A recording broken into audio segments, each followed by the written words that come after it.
అత్యాధునిక labs, international collaborations, advanced placements. మీ dream career ని రీచ్ అవ్వడానికి మీ best choice Godavari global university. Hi, welcome to I dream తెర వెనుక కథల కార్యక్రమానికి స్వాగతం. తెలుగు సినీ పరిశ్రమలో దర్శకులు ఎంతమంది ఉన్నా కేవీ రెడ్డి గారి స్థానం మాత్రం ఎప్పటికీ ప్రత్యేకం. పాతాళ భైరవి, మాయాబజార్ లాంటి అద్భుతమైన చిత్రాలను మనకు అందించి, అంటే ఆయన చివరి దశలో తీసిన 1-2 సినిమాలు తెప్పించి ఆయన కెరీర్లో తీసిన ప్రతి సినిమా సూపర్ హిట్. అలాంటి దర్శకుడు సినిమాల మీద ఆయనకున్న పట్టు కానీ, ఆయన తీసిన అద్భుతమైన సినిమాలు కానీ నవ్వుతో నా భవిష్యత్తు. అలాంటి కేవీ రెడ్డి గారి గురించి మనకు తెలియజేయడానికి senior coordinator Kanakala G Kumar గారు ఈరోజు మనతో పాటు స్టూడియోలో ఉన్నారు. వారిని అడిగి కేవీ రెడ్డి గారి విశేషాలు తెలుసుకుందాం. అది సార్, నమస్తే. నమస్తే. కొంతమంది వ్యక్తుల గురించి మాట్లాడుకునేటప్పుడు వాళ్ళు సాధించిన విజయాలు అవి గుర్తొస్తుంటేనే ఒళ్ళు పులకించిపోతుంటాయి. అవును, డెఫినెట్గా. ముఖ్యంగా కేవీ రెడ్డి గారు కేవీ రెడ్డి గారు కదిరి వెంకటరెడ్డి, ఆయన దర్శకుడే కాదు, దర్శకులకు మార్గదర్శకుడు, దిగ్దర్శకుడు. ఆయన మ్యాథమెటిక్స్లో దిట్ట. సో అలాగే ఆయన తీసినటువంటి సినిమాలు కూడా చాలా లెక్కసరిగా ఉంటాయి. అంటే లెక్కసరిగా అంటే టోటల్ కథని, టోటల్ షార్ట్స్ అన్ని రాసి, ఆ షార్ట్స్కి ప్రతి షార్ట్కి లెంగ్త్ తీసి, సో ఈ ఫుటేజీ, ఈ సినిమాకి మొత్తం ఫుటేజీ 14,200 వస్తుంది అని అంటే కరెక్ట్గా 14,000కి ఒక 100 తేడాతో ఉంటుంది, అటో ఇటో. అంటే సో అంత లెక్కసరిగా మనిషి కూడా లెక్కసరిగా ఉంటాడు. సో ఏం తీయాలో స్క్రిప్ట్ మీద ఉన్నప్పుడే ఆయనకి ఒక క్లారిటీ ఉంటుంది. అసలు ఆయన ముందు సినిమా చూసేస్తాడు, ఆ షార్ట్స్ అన్ని బ్రెయిన్లో ఉంటాయి, ఆ షార్ట్స్ అన్ని పేపర్ మీద రాస్తాడు. షార్ట్స్ అన్ని ప్రతి డైలాగ్కి ఏ డైలాగు ఎవరు చెప్పాలి, దాని క్లోజ్ షాట్సా, సజెషన్ షాట్సా, లాంగ్ షాట్సా, మిడ్ షాట్సా, trolley, everything will be on the paper అండి. తర్వాత ఆ పర్టికులర్ సీన్కి ప్రాపర్టీస్ ఏమిటి, ఆర్టిస్టులు ఎవరు, అవి కూడా ఉంటాయి పేపర్ మీద నోట్ చేసి. ఎంత సుఖంగా ఉంది సార్ అసలు వినడానికి. అసలు తర్వాత షూట్లో ఎవరికి పెద్ద కష్టం ఉండదేమో, టెన్షన్ ఉంటుంది. ఎందుకంటే ఆయన సెట్లో ఉంటే చాలా సీరియస్గా ఉంటాడు. ఒకసారి నాగిరెడ్డి, చక్రపాణి గారు వాళ్ళంతా కూర్చొని పక్కన ఎవరో ఆర్టిస్ట్ ఏదో జోక్ చేస్తే వీళ్ళు బాగా నవ్వారంట. నవ్వేసరికి ఈయన, మీరు if you want to enjoy fun please go out of the set and enjoy అన్నాడంట. నిర్మాతల్ని నాగిరెడ్డి గారు, చక్రపాణి, తర్వాత ఆ పక్కన ఉండేటటువంటి వ్యక్తులు బయటికి వెళ్ళి ఆ విధంగా విజయ సంస్థ నిర్మాతలను బయటికి వెళ్ళి కూర్చోమన్నాడు ఆయన. తర్వాత అందుకే చక్రపాణి గారు బయటికి వెళ్ళిపోమంటాడని తెలిసి అసలు లోపలికి వెళ్ళాడు. ఆయన ఫ్లోర్ వరకే వెళ్తాడు, ఎందుకంటే ఆయన పెద్ద మనిషి కదా. సో ఆ విధంగా అంత సిన్సియర్గా, అంత టెన్స్తో ఉంటుంది ఆర్టిస్టులు. తర్వాత ఈయన ఒకసారి కె విశ్వనాథ్ గారు అన్నారు మాయాబజార్ గురించి. మాయాబజార్ లాంటి సినిమా మనం ఇప్పుడు చేయలేము అని అన్నారు. సో కేవీ రెడ్డి గారి స్కూల్ని చాలామంది ఫాలో అయ్యేది. తర్వాత కేవీ రెడ్డి గారి దగ్గర పనిచేసిన వాళ్ళు కానీ, తర్వాత తరం వాళ్ళు అందరూ కూడా కేవీ రెడ్డి గారి స్కూల్నే ఫాలో అయ్యారు. ఎందుకంటే సంగీతం శ్రీనివాసరావు గారు ఆయన దగ్గర నుంచి వచ్చారు కాబట్టి, నేను ఆయన దగ్గర పనిచేశాను కాబట్టి, ఆయన style of making script, shooting అదంతా సేమ్ కేవీ రెడ్డి గారి స్కూల్లో ఉంటుంది. అయితే కేవీ రెడ్డి గారు తర్వాత పౌరాణిక దర్శకుడు కమలాకర్ కామేశ్వరరావు గారు, వీళ్ళిద్దరూ మంచి ఫ్రెండ్స్. అయితే కేవీ రెడ్డి గారు బిఎన్ రెడ్డి గారి దగ్గర 3 సినిమాలకి ప్రొడక్షన్ మేనేజర్గా చేశాడు. కమలాకర్ కామేశ్వరరావు గారు మాత్రం డైరెక్షన్ డిపార్ట్మెంట్లో చేశారు. అయితే కేవీ రెడ్డి గారికి డైరెక్ట్ అవ్వటానికి కానీ, తర్వాత విజయవాహిని స్టూడియోలు ప్రారంభించడానికి కానీ మూలం ఎవరంటే మూలా నారాయణ స్వామి గారు. మూలా నారాయణ స్వామి గారు అని కేవీ రెడ్డి గారి ఫ్రెండ్. వీళ్ళిద్దరూ హై స్కూల్ నుంచి స్నేహితులు. హై స్కూల్లో చదువుతుండగా వాళ్ళ ఊరికి బైస్కోప్ వచ్చిందంట. వాళ్ళు హై స్కూల్ చిన్నపిల్లలు బైస్కోప్ వస్తే అందరూ బైస్కోప్ చూస్తున్నారు. వీళ్ళు ఎగబడి చూశారంట. చూసి భలే ఎక్సైట్ అయ్యారంట. ఎప్పటికైనా మన జీవితంలో ఇట్టది ఒకటి కనిపెట్టాలయ్యా అని అనుకున్నట్టు వాళ్ళిద్దరు. సార్ అని అనుకుని తర్వాత కేవీ రెడ్డి గారేమో కేవీ రెడ్డి గారు, తర్వాత మూలా నారాయణ స్వామి గారు, సింగీతం శ్రీనివాసరావు గారు, ఈ స్టాల్వర్డ్స్ అందరూ మెడ్రాస్ ప్రెసిడెన్సీ కాలేజీలో చదువుకున్న వాళ్ళే. అక్కడ ఉంది మూలం, అక్కడుంది. అయితే ఈ మూలా నారాయణ స్వామి గారు సినిమా చేద్దామనే ఉద్దేశంతో మెడ్రాసు వచ్చేటప్పటికి కేవీ రెడ్డి గారు ఒక ఫ్రెండ్తో బిజినెస్ చేస్తున్నారు మెడ్రాస్లో. ఆ బిజినెస్ ఏంటంటే స్కూల్ ఎక్విప్మెంట్, స్కూల్ పిల్లలకి కావాల్సిన బుక్స్, స్టేషనరీ, తర్వాత మొత్తం ఆ ఎక్విప్మెంట్ అంతా ఆ బిజినెస్ చేస్తున్నారు. ఆ బిజినెస్ చాలా బాగుంది. అయితే మూలా నారాయణ స్వామి గారు, బిఎన్ రెడ్డి గారు పార్ట్నర్స్గా సినిమా చేద్దామనేటటువంటి ప్రపోజల్ అనమాట. ఈ ప్రపోజల్కి మేము చిన్నప్పుడు ఇలాగ అనుకున్నాం కదా, కేవీ రెడ్డి కూడా మెడ్రాస్లోనే ఉన్నాడు కదా, సో ఆయన్ని పిలిచాడు అనమాట. సినిమా తీస్తున్నాము, నువ్వు కూడా రా, నీకు కూడా ఆ ఇంట్రెస్ట్ ఉంది కదా, మన ఇద్దరం చిన్నప్పటి నుంచి బయోస్కోప్ చూసినప్పటి నుంచి ఒక ఆలోచనలో ఉన్నాం కదా అని అంటే కేవీ రెడ్డి గారు సంశయించాడు. ఏంటంటే అక్కడ బిజినెస్ బాగుంది, బాగున్న బిజినెస్ వదులుకొని ఇది బాగుంటుందో లేదో ఈ సినిమా బిజినెస్లోకి ఫీల్డ్లోకి వెళ్ళటం ఎందుకు అనేటటువంటి శంకలో ఉంటే, అప్పుడు బిజినెస్ ఫ్రెండ్ అన్నాడంట, సినిమా అనేది గ్లామర్ కదయ్యా, వెళ్ళవయ్యా, ఒక 6 months టైం తీసుకో, అక్కడ కానీ బాగాలేకపోతే మళ్ళీ వచ్చేసే మన బిజినెస్ మనకు ఉంటుంది అని అంటే. అబ్బా, ఇద్దరు ఫ్రెండ్స్ కానీ లేకపోయి ఉంటే కేవీ రెడ్డి గారు అనే అసలు ఆ దర్శకుడు ఇండస్ట్రీకి వచ్చేవాడు కాదు, పాతాల బరి మాయా బజార్ ఉండే. అసలు కేవీ రెడ్డి గారు మరొకటి ఉంది, చాలా అద్భుతమైనటువంటి సంఘటన. సరే, అది తర్వాత చెప్దాం. సరే, కేవీ రెడ్డి గారు వచ్చారంట. కేవీ రెడ్డి గారు వచ్చి కేవీ రెడ్డి గారిని ప్రొడక్షన్ మేనేజర్గా పెట్టారు. ప్రొడక్షన్ మేనేజర్గా బిఎన్ రెడ్డి గారి సినిమాలకి ప్రొడక్షన్ మేనేజర్గా జాయిన్ చేశాడు ఆయన. జాయిన్ చేస్తే ఈ కేవీ రెడ్డి గారు ప్రొడక్షన్ మేనేజర్ పేరే కానీ అన్ని శాఖల్లో ఆయన అబ్జర్వ్ చేశాడు, అన్ని శాఖలను అబ్జర్వ్ చేశాడు. ఆ కండిషన్ మీద వెళ్ళాడు, నేనైతే వస్తాను, ప్రతి శాఖలో కాస్త తెలుసుకోవటం కోసం నేను తలదూరుస్తాను అనే కండిషన్ మీద వెళ్ళాడు. ఆ విధంగా 3 సినిమాలకి బిఎన్ రెడ్డి గారి దగ్గర పనిచేశాడు. తర్వాత ఆ అనుభవంతో కేవీ రెడ్డిని డైరెక్ట్ చేద్దామని మూలా నారాయణ స్వామి గారు ప్రపోజల్ అనమాట. అప్పుడు ఆయనేమో ప్రొడక్షన్లో ఉన్నాడు కేవీ రెడ్డి గారు. అప్పటికే కమలాకర్ కామేశ్వరరావు గారు అసిస్టెంట్ డైరెక్టర్. అప్పుడు ఈ మూలా నారాయణ స్వామి గారు భక్తపోతన సబ్జెక్ట్ తీద్దామని చెప్పి కేవీ రెడ్డి గారిని డైరెక్ట్గా పెడదామని ఒక ప్రపోజల్ తీసుకొచ్చారు.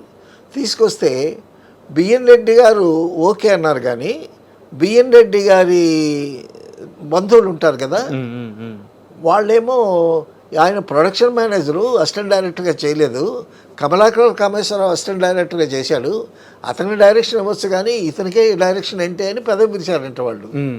తర్వాత బిఎన్ రెడ్డి గారి ఇంటికి కేవీ రెడ్డి గారు వెళ్ళేటప్పుడల్లా మొహం చాటేసేవాళ్ళంట వాళ్ళ ఫ్యామిలీ మెంబర్స్. చాటేస్తుంటే ఈయనకి ఫీల్ అయ్యాడు పాపం. ఫీల్ అయ్యి ఫ్రెండ్ మూలా నారాయణ స్వామి గారితో అన్నాడంట, ఎందుకులే అని అంటే, లేదు నీ స్కిల్ నీకు తెలియదు, నీ టాలెంట్ నీకు తెలియదు, నువ్వే ఈ డైరెక్టర్వి అని చెప్పి ఒక మీటింగ్ పెట్టి, ఆ మీటింగ్లో సినిమాల్లో లాభాలు వస్తే పంచుకుందాం, నష్టం వస్తే అంతా నేనే భరిస్తానన్నాడు మూలా నారాయణ స్వామి గారు. అప్పట్లో ఏం ఫ్రెండ్షిప్, అది ఫ్రెండ్షిప్ అంటే. సో అప్పుడు ఒప్పుకున్నారు.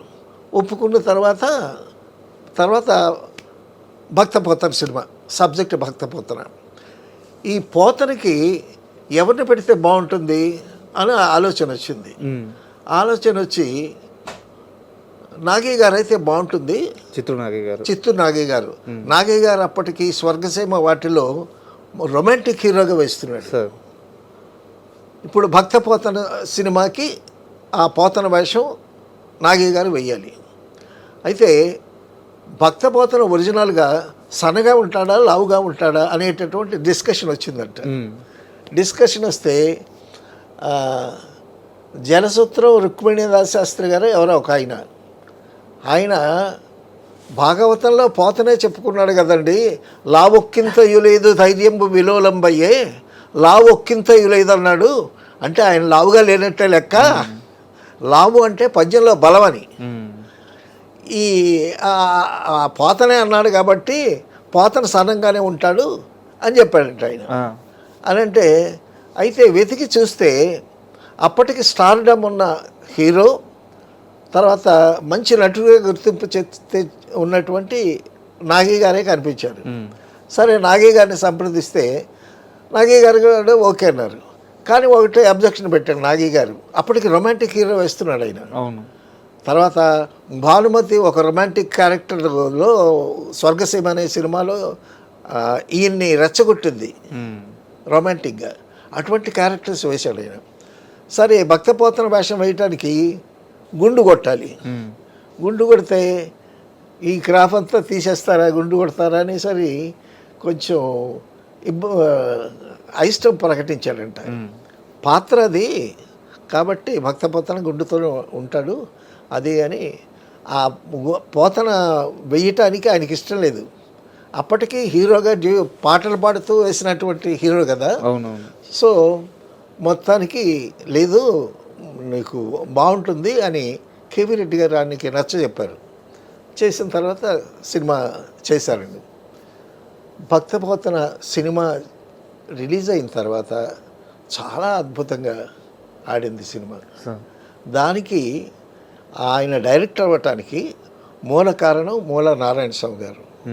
తర్వాత ఆ విజయవాహి స్టూడియోలు అవన్నీ రావటానికి కూడా మూల నారాయణ స్వామి గారే, ఆయనకి పేరు తగ్గట్టు ఆయనే మూలం.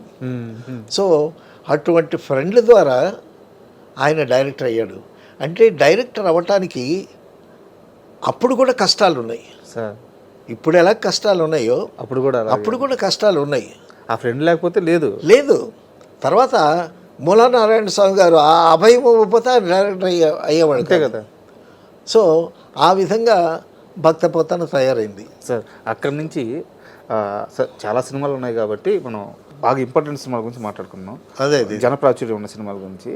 అక్కడి నుంచి పాతాళ భైరవి ఆ షిఫ్ట్ ఎలా జరిగింది సార్? ఆ తర్వాత మూల నారాయణ స్వామి గారు లేకపోతే కేవీ రెడ్డి గారు ఎలా లేడు, అటువంటి మరొక సంఘటన ఉంది సార్. ఒక 100 సంవత్సరాలు వెనక్కి వెళితే కేవీ రెడ్డి గారు పసిబిడ్డాడు కేవీ రెడ్డి గారు. అప్పుడు దేవుడు భక్తి నమ్మకాలు మూఢనమ్మకాలు 100 సంవత్సరాల వెనక్కి ఎక్కువగా ఉండేవి. అంతే కదా. అప్పుడు కేవీ రెడ్డి గారి తల్లి తిరుపతి వెళ్ళి ఈ పసిబిడ్డని ఆ తిరుపతి హుండీలో పడేసి వచ్చిందంట. దేవుడు కానుగ్గా. అంత భయంకరమైనటువంటి నమ్మకమా మూఢనమ్మకమా అనాలి దాన్ని.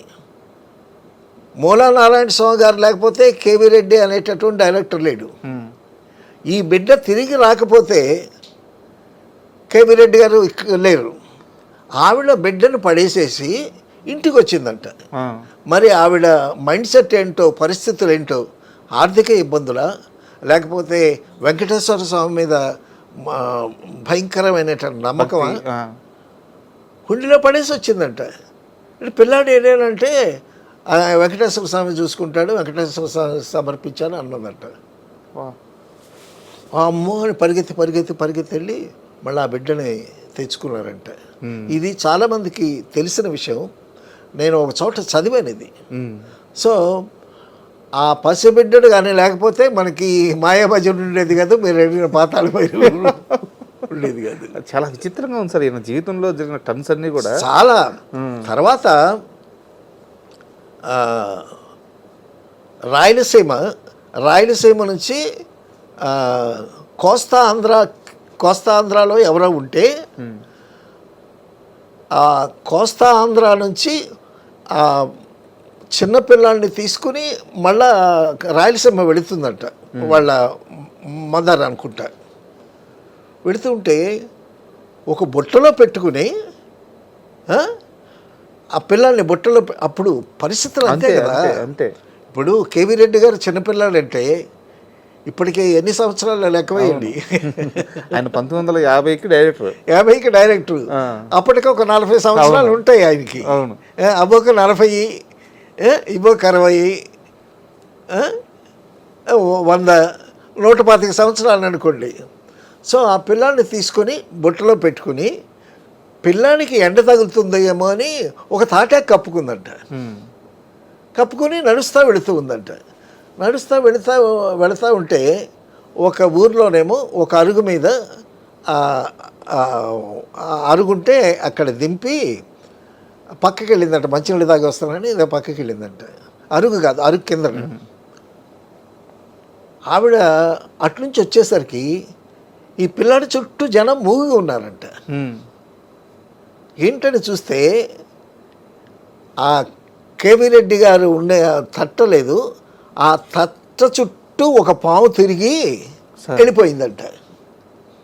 ఈ పిల్లాడు చాలా అదృష్టవంతుడు, నాగేంద్రుడు కాపాడుతున్నాడు ఈ పిల్లాడిని, అది ఇదని వాళ్ళంతా అంటే అప్పుడు ఆవిడ బిత్తరపోయిందంట. ఆయన నిజంగానే ఇవన్నీ ఎలా బజార్ తీయడానికి పుట్టిన కారాజన్ముడు లాగా ఉన్నాడు సార్. అసలు ఇది ఫోక్లోర్ సినిమా సంఘటనలా ఉంటాయి. అవును. ఇవి నేను చాలా బుక్స్ రెఫర్ చేశా. ఆ బుక్స్ రెఫర్ చేస్తే నాకు దొరికినటువంటి ఒక అద్భుతమైన సంఘటనలు అనమాట. అసలు దేవుడు అంటే నమ్మకం ఉండొచ్చు, కుండీలో పడేయటం ఏంటండి, కుండీలో పడేయడం ఏంటి, పాము చుట్టూ తిరగడం, పాము చుట్టూ తిరగటం ఏంటి. సో ఆయనకి ఏదో దైవ బలం చాలా గట్టిగా ఉన్నట్టుంది. డెఫినెట్గా ఉంటుందండి, డెఫినెట్గా. తర్వాత ఆయన చాలా తెలివైనవాడు సార్. కేవీ రెడ్డి గారు చాలా తెలివైనవాడు, చాలా ఆత్మాభిమానం ఉన్నటువంటి మనిషి. ఆయన కష్టాల్లో ఎన్టీ రామారావు గారు ఇంటికి వెళ్ళి ఆయన్ని పరామర్శించి ఒక 25,000 ఇస్తే ఆయన తీసుకోలేదంట. లేదు రామారావు, నేను తీసుకుంటాను, నేను నీకు రీపే చేయాలి కదా, నేను రీపే చేయలేను కాబట్టి నేను తీసుకొని అన్నాడట. అనంటే అప్పుడు కేవీ రెడ్డి గారు అదేం కాదండి మీరు తీసుకోండి. కేవీ రెడ్డి అంటే రామారావు గారు అన్నమాట ఇది. రామారావు గారు, కేవీ రెడ్డి గారు రామారావు గారితో అన్నమాట, మీరు తీసుకోండి, నేను ఒక సినిమా చేస్తున్నాను, శ్రీకృష్ణ సత్య అనుకుంటా చేస్తున్నాను, మీరు దానికి పని చేయండి అని అంట. నేను పని చేయలేను, పనిచేసే పరిస్థితుల్లో లేను అని అంటే మీరేం చేయక్కర్లేదు, మీరు వచ్చి కూర్చోండి, అంతా నేనే చేసుకుంటాను, మీరు వచ్చి కూర్చోండి, ఆ గురువు స్థానంలో ఈ 25,000 తీసుకోండి అని రామారావు గారు అంత గొప్ప కృతజ్ఞతతో, ఆయన మీద అంత వాత్సల్యంతో ఆయన్ని సంప్రదించినటువంటి పరిస్థితి. సరే, ఇక్కడ ఒక చిన్న ప్రశ్న. అంటే నేను సబ్జెక్ట్ దాటి బయటికి వెళ్తున్నాను. సీనియర్ ఎన్టీఆర్ గారి గురించి చెప్పేటప్పుడు చాలామంది ఆయన ఎవరికి సాయం చేయడు, అంటే నేను కొన్ని పుస్తకాలు కూడా రిలీజ్ అయ్యి మళ్ళీ వెనక్కి వెళ్ళిపోయిన కొన్ని పుస్తకాల్లో కూడా చూశాను. ఆయన ఎవరికి ₹1 ఇవ్వడు, దాన ధర్మాలు చేయడు, ఇలాంటి నిందలు చాలా స్ప్రెడ్ చేస్తున్నారు. ఉన్నాయి. బట్ మీరు చెప్పినట్టు కేవీ రెడ్డి గారి విషయంలో ఏంటంటే ఎక్కడ ఇవ్వాలో ఎక్కడ ఇవ్వకూడదో ఆయనకి తెలుసు. అపాత్రదానం అంటారే, అపాత్రదానం చేయడు ఆయన. అయితే ఎవరైనా ఏదైనా ఆర్థికంగా అడిగారు అనుకోండి, వాళ్ళకి ఏదైనా పని ఇప్పిస్తాడు, ఆ పని వల్ల వాళ్ళు లబ్ధి చెందుతారు ఆర్థికంగా, అటువంటి సాయాలు చేస్తాడు. తర్వాత ఒకసారి గుమ్మడి గారితో రామారావు గారు, గుమ్మడి గారిని ఆదరించారు రామారావు గారు. ఎంతమందిని ఆదరించాడు ఆయన. హర్నాథ్ ఆదరించాడు, శోభన్ బాబుని ఆదరించాడు, గుమ్మడి గారిని ఆదరించాడు, చాలామంది సత్యనారాయణ గారిని ఆదరించాడు. వాళ్ళందరికీ మోరల్ బూస్టప్ ఇచ్చాడు. మీరు మంచి ఆర్టిస్టులు అవుతారు, వెళ్ళిపోబాకండి అని వాళ్ళకి భరోసా ఇచ్చాడు. సో ఆర్థికంగా ఎక్కడైతే ₹1 సాయం చేయాలో, కేవీ రెడ్డి గారు గురువు గారు కదండి సార్. డివి నరసరావు గారు సందర్భంలో అన్నారు, ఎన్టీ రామారావు గారు ఇండస్ట్రీకి వచ్చేటప్పుడు హీ వాజ్ ఒక రా మెటీరియల్ లాగా వచ్చాడు ఆయన. అంటే ఆయన నాటకాలు వేశాడు విజయవాడలో, గుంటూరులో, జగ్గీ గారితో కలిసి నాటకాలు వేశారు. సార్ నాటకాలు వేసినంత మాత్రాన సినిమా ఇండస్ట్రీ వేరు, సినిమా ఇండస్ట్రీ వేరు. ఒక మట్టి ముద్ద అనుకోవచ్చు స్టార్టింగ్ లో. మట్టి ముద్ద అంటే బాగుండదని నేను అన్నాను, కానీ డివి నరసింహరాజు గారు ఆ మాట అన్నారు when NT Rama Rao came to film industry he was just a clay, he was just a clay అని అన్నాడు. అంటే బిగినింగ్ లో ఎవరైనా అంతే. సరే మట్టి ముద్ద కావచ్చు, ఏ ముద్దైనా కావచ్చు, కానీ ఆయన సెల్ఫ్ డిసిప్లిన్తో తన సొంత పరిశ్రమతో ఎంత ఎత్తుకు ఎదిగాడు. అది గొప్పతనం కదా. ఆయన మించేవారు సార్ ఇంకెవరున్నారు? ఇప్పుడు little drops of water make the mighty ocean అని, నీటి బిందువే ఆ నీటి బిందువు అని దాన్ని తృణీకరించలేం కదా. కొన్ని కోట్ల లక్ష నీటి బిందువులే కదా మహాసముద్రం అయ్యింది. ఆయన నిజంగానే స్టార్ట్ అయ్యి ఆయన మహాసముద్రం అయిపోయాడు.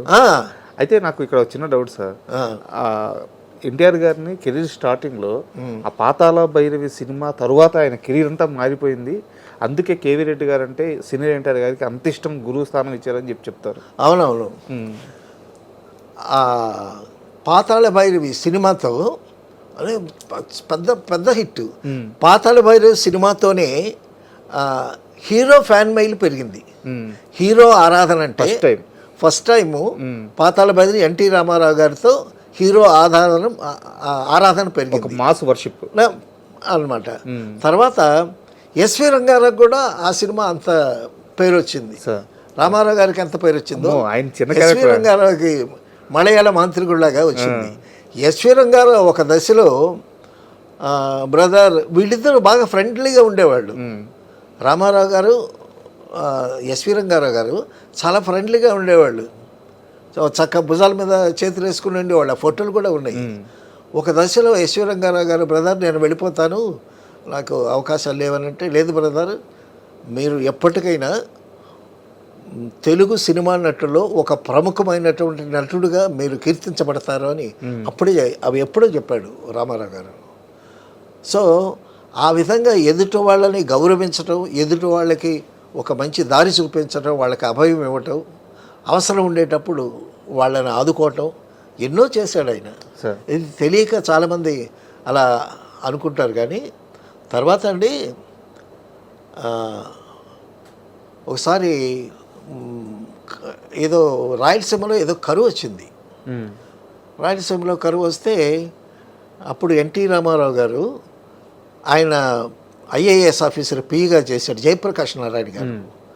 ఆయన్ని కారులో వేసుకుని ఆ ప్రదేశం కరువు వచ్చినటువంటి ప్రాంతం చూడటానికి విజిట్ కోసం వెళుతున్నారంట. వెళుతూ ఉంటే ముఖ్యమంత్రిగా ఉండేటప్పుడు వెళుతూ ఒక ప్రాంతం నుంచి వెళుతుండేటప్పుడు అక్కడ వాళ్ళు ఆ పక్కన ఉండేటటువంటి షెల్టర్స్ వేసుకొని ఉంటారు కదా, ఆ పేద ప్రజలను చూసి అన్నారంట, మేము విజయవాడలో చాలా కష్టాలు పడ్డాం, నేను పాలు అమ్ముకుని విజయవాడ షిఫ్ట్ అయ్యి వాళ్ళు పాల వ్యాపారం చేస్తూ పాలు అమ్ముకుని సైకిల్ మీద ఆ పాలు పోసి ఇంటింటికి పోసి తర్వాత నేను గుంటూరు కాలేజీకి వెళ్ళేవాడిని సరే ఆయన పడ్డ కష్టాలని చెప్పాడంట. అంటే ఆయన పడ్డ కష్టాలు ఆయనకి తెలుసు, ప్రజలు కూడా ఎటువంటి కష్టాలు పడతారో ఆయనకి తెలుసు. అక్కడి నుంచి వచ్చారు కదా సార్, స్క్రాచ్ నుంచి వచ్చిన అక్కడి నుంచి వచ్చినటువంటి మనిషి. అది ఆ మూలాలు మర్చిపోలేదు రామారావు గారు. అందుకే ప్రతి ఒక్కరికి గుమ్మడి గారిని ఒకసారి కూడా, బ్రదర్ మీకు ఎంత వస్తుంది నెలకి, ఎంత వస్తుంది అని అంటే ఏదో ఒక అమౌంట్ చెప్పాడంటే, ఆయన చెప్పిన అమౌంట్లో సగమే వస్తుందంట రామారావు గారికి. అప్పట్లో ఆయన క్యారెక్టర్ ఆర్టిస్ట్ అయిపోయాడు గుమ్మడి గారు. చాలా సినిమాలు, అన్ని సినిమాల్లో ఆయనే. అనంటే బ్రదర్ నాకు 300 వస్తాయి, నాకు 300 వస్తే నేను 100 రూపాయలు ఖర్చు పెట్టుకుంటాను, లెక్క కూడా చెప్పాడంట. బియ్యానికి 10, తర్వాత ఇంకేదేనికో ఒక 10 లెక్క చెప్పాడంట. నేను 200 దాచుకుంటానంట. ఈయనకి వచ్చిందంతా ఖర్చు పెట్టుకుంటున్నాడు గుమ్మడి గారు. దాచుకోవాలి బ్రదర్, అంతా ఖర్చు పెడితే ఎలాగా? గుమ్మడి గారు సిగరెట్లు బాగా తాగుతాడు, జాగ్రత్త ఎన్టీఆర్ గారు. కాబట్టి అందరికీ జాగ్రత్త చెప్పి అందరికి క్షేమ సమాచారాలు తెలుసుకుని ఎవరైనా చక్కగా ఇల్లు కట్టుకుంటే గృహప్రవేశానికి వెళ్ళి అదంతా ఆయన నిజంగా ఒక మానవ రూపంలో ఉన్నటువంటి మహనీయుడండి ఆయన. సార్ అయితే మనం కాస్త డైవర్ట్ అయిపోయాము. కేవీ రెడ్డి గారి విషయానికి వచ్చేద్దాము. కేవీ రెడ్డి గారు ఆ పాతాళభైరవి సక్సెస్ తరువాత ఇంకా ఇండస్ట్రీలో విజయ సంస్థ అన్న, ఎన్టీఆర్ గారి డేట్స్ అన్న, కేవీ రెడ్డి గారి డేట్స్ అన్న, ఆయనతో సినిమా అన్న ఒక ప్రభంజనం అంట. అసలు అందరూ ఎదురు చూసేవాళ్ళు అంట. అవును, డెఫినెట్గా. తర్వాత చిన్న చిన్న గమ్మత్తు అయిన విషయాలు ఉంటాయి. అన్నపూర్ణ వాళ్ళేమో కేవీ రెడ్డి గారితో సినిమా చేయాలి, వీళ్ళు వెయిటింగ్, 2 ఏళ్ళు ఎదురు చూసారంట. వెయిటింగ్. సరే, పాతాళ భైరవి చాలా అద్భుతంగా ఆడింది కదా. తర్వాత ఏదో ఎక్కడో ఇద్దరు మనుషుల మధ్య ఏవో చిన్న చిన్న తేడాలు వస్తూ ఉంటాయి. కేవీ రెడ్డి గారు అన్నారంట, పాతాళ భైరవి అద్భుతం సక్సెస్ అయింది కదా, ఆ సక్సెస్లో ఉన్నాడు నాగిరెడ్డి గారు. ఏదో వాళ్ళ మధ్యలో ఏదో చిన్న పొరపక్షం, ఏదో మిస్అండర్స్టాండింగ్ ఏదో ఉన్నదేమో నిర్మాతల మధ్య, దర్శకుడి మధ్య. కేవీ రెడ్డి గారు ఒక మాట అన్నారంట, పాతాళ భైరవి సినిమా సూపర్ హిట్ అవ్వకపోతే నాగిరెడ్డి గారు ఉల్లిపాయల వ్యాపారం చేసుకుని ఉండేవాళ్ళు అని అన్నారంట ఈయన. ఇది ఆయనకి తెలిసిందంట. తెలిసిన తర్వాత వాళ్ళిద్దరికీ కొంచెం దూరం పెరిగింది. ఈలోగా అన్నపూర్ణ వాళ్ళు దొంగరాముడు చేశాడు ఆయన.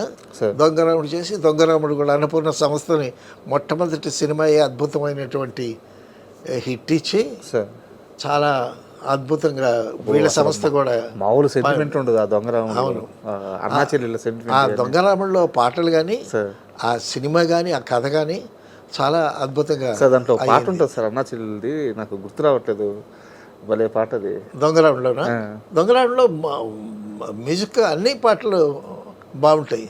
అందులో హైలైట్ ఏంటంటే సావిత్రి, ఆర్ నాగేశ్వరరావు రారోయి మా ఇంటికి, మా మాట ఉన్నది, మంచి మాట ఉన్నది అని చెప్పి, నీకు ఫుడ్ ఉంది, మందు ఉంది, ఆ ఫుడ్లో నంచుకొని అరకోడి కూర ఉంది అని పాట డ్యాన్స్ చేస్తూ సావిత్రి పాడటం, ఆర్ నాగేశ్వరరావుని మత్తులో ముంచి తర్వాత టిట్ ఫర్ టాట్ చేస్తుంది అనుకోండి. ప్రతి సన్నివేశం చాలా అద్భుతంగా అడిగినటువంటి సన్నివేశాలు. సో ఆయన దగ్గర పనిచేసిన వాళ్ళందరూ కూడా కేవీ రెడ్డి గారి స్కూల్నే అనుసరించారు. ఏది మా గురుగారు విశ్వనాథ్ గారు కానీ, సింగీత శ్రీనివాసరావు గారు కానీ తర్వాత కలిసిపోతారు. మళ్ళా ఇప్పుడు ఒక మంచి నిర్మాత ఈయనకి కావాలి, ఒక మంచి దర్శకుడు నిర్మాతకి కావాలి. నా ప్రశ్న కూడా ఇదే. గ్యాప్ వచ్చిన తర్వాత మాయాబజార్ లాంటి అద్భుతం ఎలా మళ్ళీ తెరకెక్కింది అనేది అర్థం కాల. థింగ్స్ విల్ హ్యాపెన్ అండి. ఎందుకంటే ఎక్కడైనా పొరపచ్చాలు ఉంటే సర్దుకుంటారు. మనకి చిన్నపిల్లలు కాదు కదా వాళ్ళు. తర్వాత యోగి వేమన తీశాడు ఆయన. ఆ యోగి వేమన ఎంత ఇంపాక్ట్ చేసిందంటే, ఆ యోగి వేమన చూసి ఒక బాలుడు సినిమా చూసి ముమ్మిడివరం వెళ్ళి ముమ్మిడివరం బాలయ్య అయిపోయాడు ఆయన. అంత ఇంపాక్ట్ ఇచ్చింది యోగి వేమన. ఈ కేవీ రెడ్డి గారు తీసినటువంటి ఆ సినిమాలు, ఆ సన్నివేశాలని ఎంత గొప్పగా రక్తి కట్టిస్తారంటే గుండెలు పిండేస్తాయి అన్నమాట. అంత అద్భుతంగా ఉంటాయి. సో ఆబాల గోపాలని ఏ విధంగా రంజింపజేయాలి. తర్వాత ఎంటర్టైన్మెంట్ వస్తే అసలు మాయాబజార్లో అహనా పెళ్ళి అంట, Savitri dance, performance, Savitri performance చూడాలంటే అహనా పెళ్ళి అంట ఆ పాట ఒకటి చాలు. సో ఆ విధంగా ఎస్వి రంగారావు మళ్ళా ట్రాన్స్ఫర్ అయ్యేటప్పుడు సావిత్రి ఎస్వి రంగారావు అయ్యేటప్పుడు, ఎస్వి రంగారావు మళ్ళీ సావిత్రి అయ్యేటప్పుడు ఆ గొంతులో తేడా ఇదంతా చూపించడం, చిన్న చిన్న మైన్యూట్ డీటెయిల్స్ కూడా చాలా అద్భుతంగా. సార్ ఇది మాయాబజార్ విషయంలో ఒక చిన్న డౌట్ ఉంది సార్. ఆ సినిమాలో ఎన్టీఆర్ గారు ఉంటారు, ఏఎన్ఆర్ గారు ఉంటారు, సూర్యకాంతం గారు ఉంటారు, చాలా లెజెండరీ పర్సన్స్ అందరూ ఆ సినిమాలో ఉంటారు. కానీ ఎవ్వరు కూడా నాకు ఇన్ని సీన్లు ఉన్నాయి, నా క్యారెక్టర్ ఎంతసేపు ఉంది, ఇలాంటి ఒక క్యాలిక్యులేషన్స్ వేసుకోలేదు.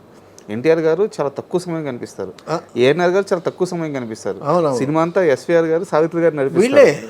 అంటే కేవీ రెడ్డి గారు ఉన్న ధైర్యంతో అందరూ ఒప్పుకున్న విధానం. అవునవును. అయితే ఇది ఈ మాయాబజార్ అంతకుముందు ఎవరో తీశారు. అవునా? దానికి ఏదో ఒక మాతృక ఉంది. అయితే ఇది భారతంలో లేని కథ. అవును. దాన్ని చక్కగా కుక్కడప్ చేసి పాండవులు లేకుండా మాయాబజార్ తీశారు అని అందరికీ తెలుసు ఆ విషయం. తర్వాత అండి రామారావు గారు శ్రీకృష్ణుడు వేషం వేసిన తర్వాత అందరూ ఇళ్లల్లో పెట్టుకుని పూజ గదుల్లో రామారావు గారు ఫోటో పెట్టుకుని ఎట్టాగ దైవంగా కొలిచారో, రామారావు గారిని శ్రీకృష్ణుడు వేషం వేయటానికి కేవీ రెడ్డి గారు చేసినటువంటి ఎఫర్ట్స్ చెప్పుకోవాలి మనం ఇక్కడ. ఏంటంటే నాకు కూడా తెలియదు ఈ విషయం, శరత్ బాబు చెప్పాడు నాకు ఒకసారి. ఏంటంటే రామారావు శరత్ బాబు గారు నాకు బాగా ఫ్రెండ్ కదా. ఎన్టీ రామారావు గారిని శ్రీకృష్ణుడు వేషం వేయటానికి కేవీ రెడ్డి గారు చేసుకున్నాడు. చేసుకుంటే అది కొంతమందికి నచ్చలే. క్లియర్గా చెప్పండి, ప్రొడ్యూసర్లకి నచ్చలేదు కదా? నచ్చలేదు. అయితే అంతకుముందు ఫోక్లోర్ హీరో కానీ కృష్ణుడి వేషం కూడా, నారదుడి వేషం కూడా అన్నీ నాగేశ్వరరావు గారు వేసేసాడు.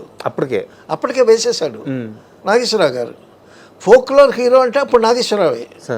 అయితే ఇప్పుడు ఆయన కృష్ణుడి వేషం కూడా వేశారు. ఇప్పుడు రామారావు గారు చేత కృష్ణుడి వేషం వేయించాలి. వేయిస్తూ ఉంటే ఎవరు పదవి విరిచిన వాళ్ళు విరిచారు. కానీ షూటింగ్కి రెడీ చేసిన తర్వాత రామారావు గారు రూమ్లో మేకప్ అవుతూ ఉంటే కేవీ రెడ్డి గారు వెళ్ళి దగ్గరుండి అవన్నీ కిరీటం అవన్నీ కాస్ట్యూమ్స్ గీచు మేకప్ అంతా సూపర్వైజ్ చేసి నేను ఎప్పుడైతే చెప్తానో అప్పుడు ఫ్లోర్లోకి రండి అని అన్నాడంట రామారావు గారిని. సో ఈయన ఫ్లోర్ దగ్గరికి వచ్చాడు. ఫ్లోర్ దగ్గరికి వచ్చిన తర్వాత కబురు పెట్టాడంట రమ్మని. అప్పుడు ఈయన కబుర్లో ఫ్లోర్లోకి ఎంటర్ అవుతున్నాడు. ఇంటి కిరీటం పెట్టుకొని కృష్ణుడి గెటప్తో పిల్లను గ్రోవ్ పట్టుకొని చక్కగా నడిచొస్తుంటే అటుపక్క కొంతమంది బాయ్స్, ఇటుపక్క కొంతమంది వాళ్ళు ఉంటారు కదా, వాళ్ళు ఆయన ఫ్లోర్లోకి రంగానే టకటకటకటకటమని చప్పట్లు కొట్టారంట.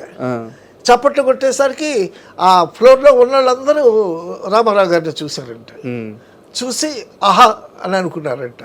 సో రామారావు గారు కృష్ణుడు వేషం వేయటానికి అక్కడ ఉన్న వాళ్ళని ఒప్పించడానికి ఆ కుర్రాళ్ళని కేవీ రెడ్డి గారు అరేంజ్ చేశారంట చప్పట్లు కొట్టడానికి. ఆయనలో ఒక ఆత్మవిశ్వాసం వస్తుంది, నిర్మాతలు ఒప్పుకుంటారు. అదే అసలు ఏం తెలియదు. అక్కడి నుంచి తర్వాత మీరు చూడండి, రామారావు గారు కృష్ణుడు వేసిన కేవీ రెడ్డి గారు టీవీ అప్పుడే కనిపెట్టాడండి మాయాబజార్లో.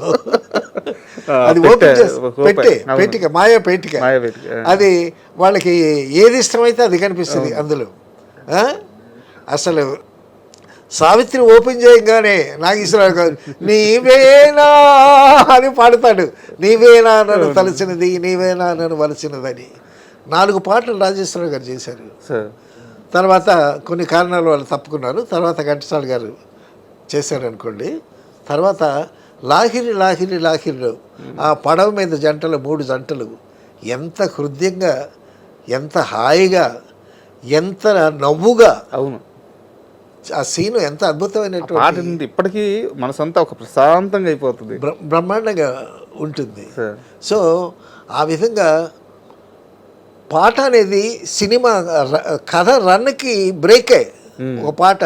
అలా కాకుండా పాటలో కూడా కథ నడుస్తుంది. అది కేవీ రెడ్డి గారి స్కూలు. ఒక పాట పాడితే కథాంశంతో పాటు పాట కూడా వెళుతుంది.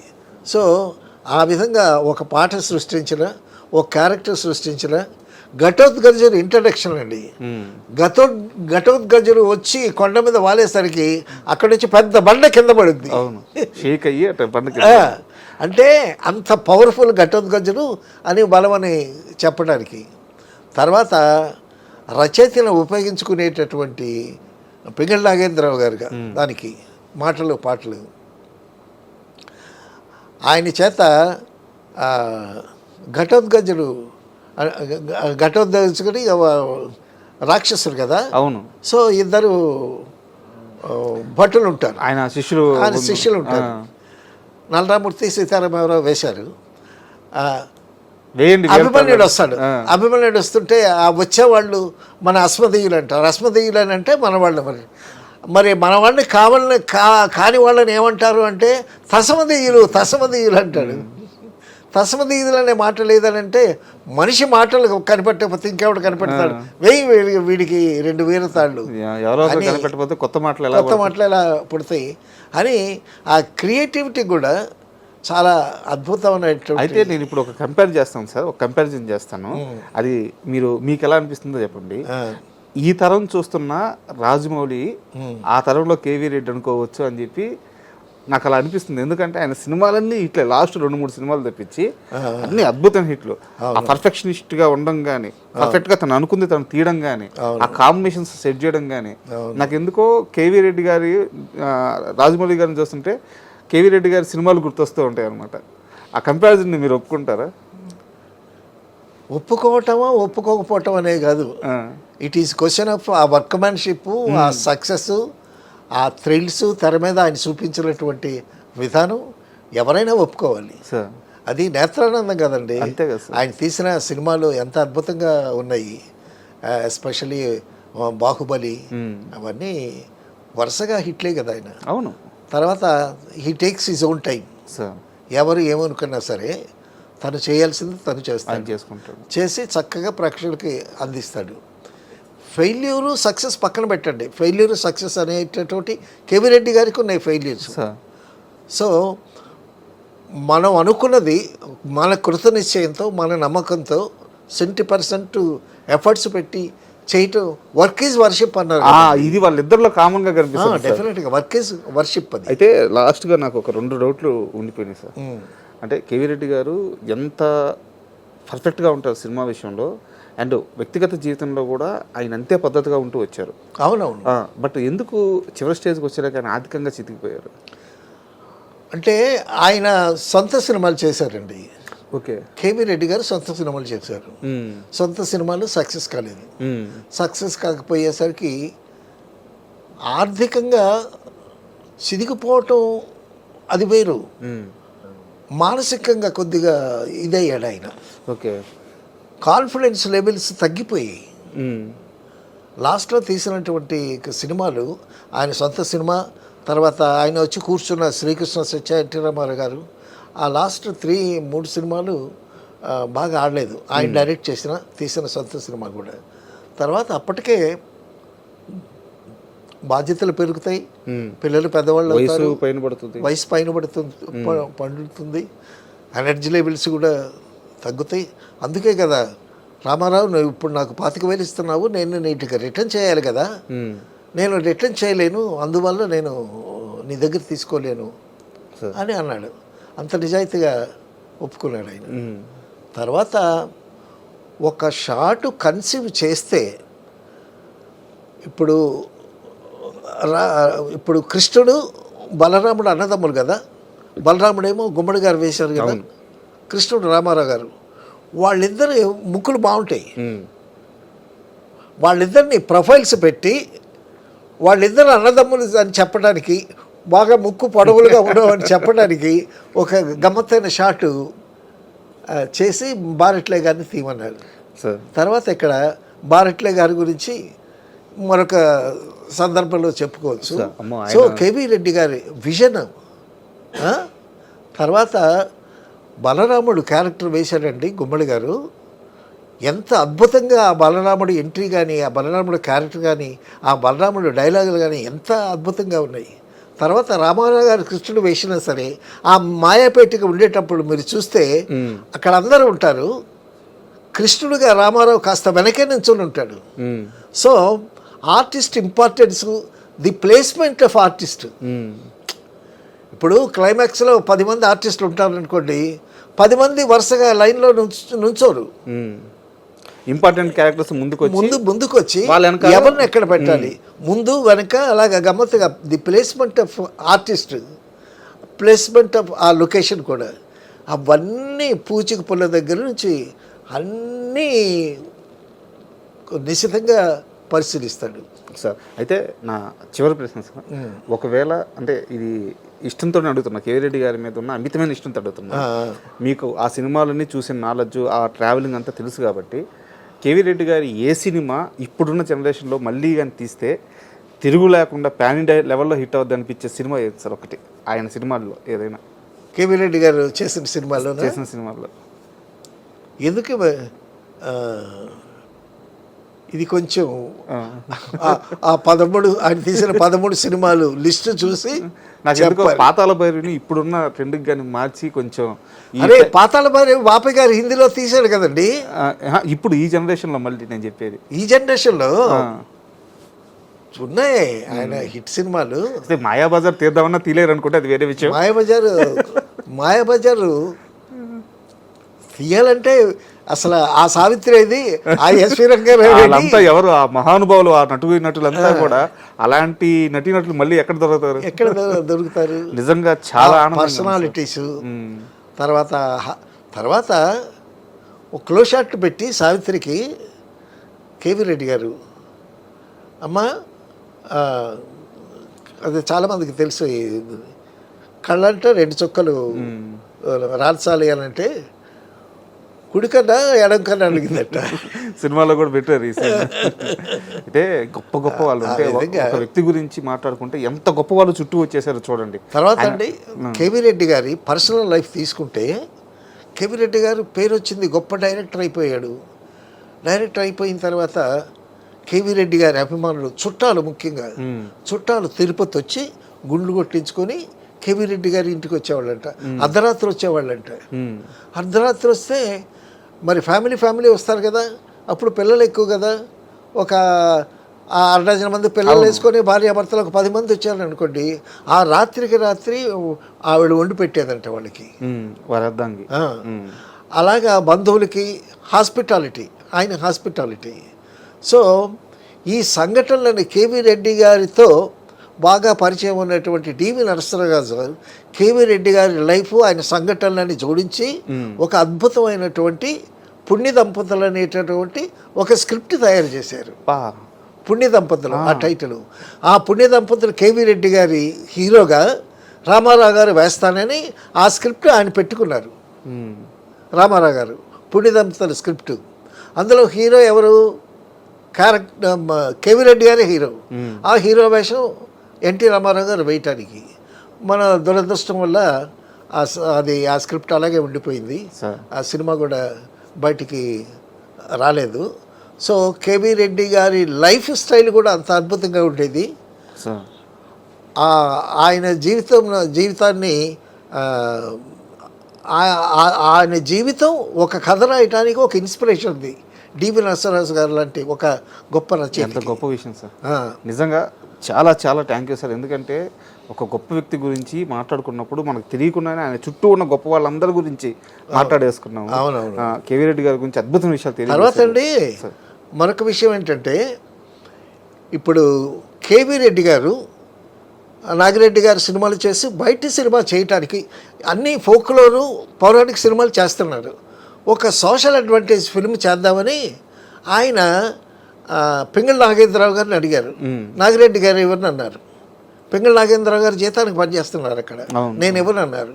ఇవ్వనంటే డివి నరసింహరాజు గారు విజయవాడలో ఒక నాటకం వేస్తే, నాటకం పేరే నాటకం, ఆ నాటకం వేస్తే ఆ నాటకం చూసి ఆయన్ని పట్టుకొచ్చి ఆయన్ని పెద్ద మనుషులు అనే సినిమాకి రైటర్గా చేసి పెద్ద మనుషులు అనేటటువంటి సాంఘిక చిత్రం తీశాడు ఆయన. తర్వాత డివి నరసింహరాజు గారు ఎంత పెద్ద గొప్ప రైటర్. అవును.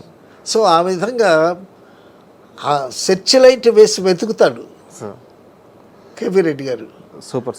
సో ఆ విధంగా ఆయన దర్శకుడే కాదు, దర్శకులకు మార్గదర్శకుడు, దిగ్దర్శకుడు. Great personality sir. Thank you very much. Thank you.